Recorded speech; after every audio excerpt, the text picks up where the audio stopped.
Bismillahirrahmanirrahim. Assalamualaikum warahmatullahi wabarakatuh. Yang terhormat Bapak Ibu dosen, di sini saya Ulpen Hiermi ingin berbagi sedikit ilmu. Mungkin dengan adanya penjelasan dari saya, Bapak Ibu mendapatkan informasi khususnya untuk dosen yang belum mempunyai Japung. Jadi dia nanti akan mengurus ke Japung yang pertama pemula, yaitu asisten ahli. Jabatan fungsional dosen yang selanjutnya disebut jabatan akademik dosen adalah kedudukan yang menunjukkan tugas, tanggung jawab, wewenang, dan hak seseorang dosen dalam suatu satuan pendidikan tinggi yang dalam pelaksanaannya didasarkan pada keahlian tertentu serta bersifat mandiri. Definisi ini saya ambil dari sumber LL sumbernya dari LL 6. Seseorang dosen wajib mempunyai jabatan akademik dosen karena mempunyai banyak manfaat. Diantaranya pertama, jika seorang dosen sudah mempunyai jabatan fungsional dosen minimal asisten ahli, maka dosen tersebut bisa mengikuti sertifikasi dosen yang tentunya akan menambah kesejahteraan dari suatu dosen tersebut. Kedua, dapat menuju profesor. Jika dia S3, maka dosen yang sudah mempunyai asisten ahli, lambat laun dia akan naik pangkatnya menjadi lektor, lalu lektor kepala dan profesor ya. Kemudian dapat juga menaikkan nilai bagi perguruan tinggi di mana dosen tersebut bekerja. Di sini saya akan menjelaskan bahwa di sini jabatan akademik dosen terdiri dari asisten ahli, lektor kepala, profesor. Asisten ahli itu adalah angkanya atau hukumnya 150, lektor ada 200 dan 300, sedangkan lektor kepala ada 3 macam ya, lektor kepala 400, lektor kepala 550 dan lektor kepala 700. Lalu profesor ada yang 850, ada yang 1050. Nah, kemudian di sini juga ada yang disebut dengan naik jabatan reguler, itu artinya adalah dari asisten ahli menuju lektor dan seterusnya ya. Kemudian loncat jabatan dari asisten ahli ke lektor kepala atau dari lektor ke guru besar atau profesor.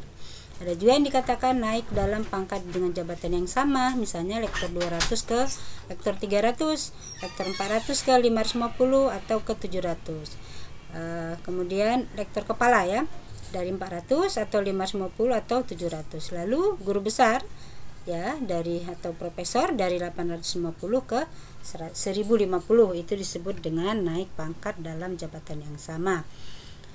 Yang terhormat Bapak Ibu dosen, kita sebagai dosen itu harus menjalankan tridharma perguruan tinggi, yaitu bagian pengajaran, bagian penelitian, bagian pengabdian, dan bagian penunjang. Nah, di sini saya akan menjelaskan khusus untuk dosen pemula yang ingin mengurus ke asisten ahli. Bidang pendidikan sebenarnya ini saya sumbernya dari PO-PAK 2019 ya. Itu sebenarnya tidak terlalu banyak kum yang harus disiapkan.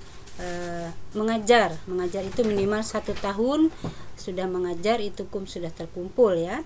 Bukti yang kita harus siapkan itu nanti adalah SK mengajar, absen dosen, dan absen kehadiran mahasiswa pada saat mengajar ya. Nah, di sini beban mengajar 10 SKS pertama faktor pengalinya 0,5. Sedangkan lebih dari 10 SKS ya, misalnya 12 SKS, maka sisanya 2 SKS faktor pengalinya adalah 0,25 ya. Nah, jika pemula misalnya kita mempunyai sebagai membimbing seminar ya, jika ada nilainya 1, membimbing KKN jika ada nilainya 1. Jika tidak ada ini, cukup dengan mengajar saja, sudah cukup ya untuk ke asisten ahli untuk bagian pendidikan. Lalu di bagian penelitian itu mempunyai paling sedikit 1 karya ilmiah yang dipublikasikan pada jurnal nasional atau jurnal nasional terakreditasi Sinta 3, 4, 5 atau 6 ya. Di sini saya akan menjelaskan komposisi kita sebagai ketua dan anggota. Sebagai ketua itu adalah komposisi nilai ya, sebagai ketua 60%, sebagai anggota 40%. Contoh jika dipublikasikan pada jurnal nasional nilainya kan 10 ya, sebagai ketua 60%, maka 60% kali 10 dapat nilai 6 untuk ketua. Sedangkan untuk anggota 40% kali 10 nilainya dapat 4 dibagi 2 karena ada 2 orang anggota. Jadi masing-masing anggota nilainya adalah 2 ya. 2 orang itu nilainya 2 ya. 2 per orang.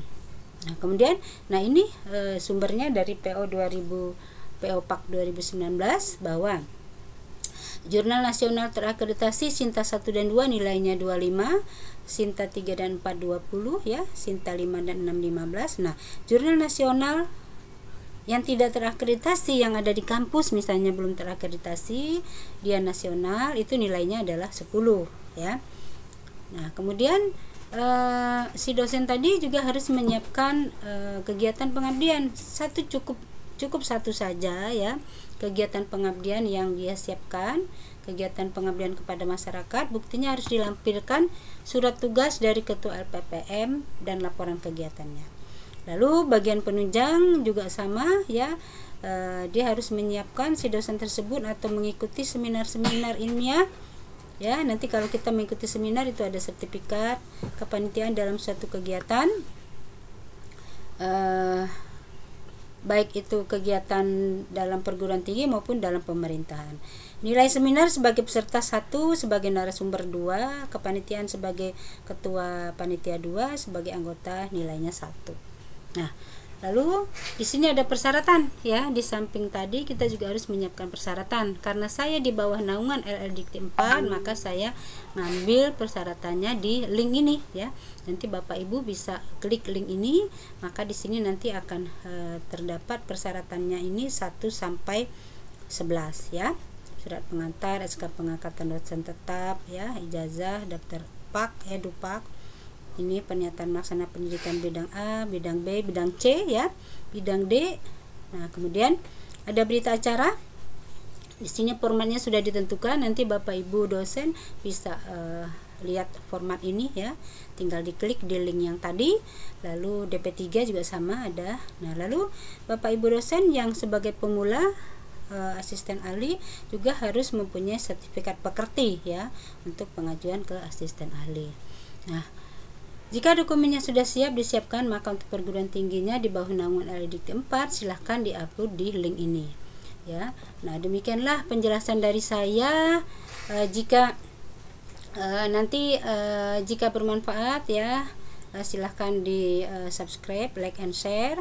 Nanti saya akan menjelaskan lagi bagaimana cara mengisi untuk yang ini ya, surat pernyataan pendidikan bidang A, bidang B, bidang C, dan bidang D.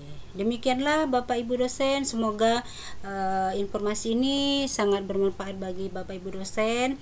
Jika ini sangat bermanfaat sekali, silahkan di subscribe, like, and share. Terima kasih banyak atas perhatiannya. Wabillahi taufiq wal hidayah. Wassalamualaikum warahmatullahi wabarakatuh.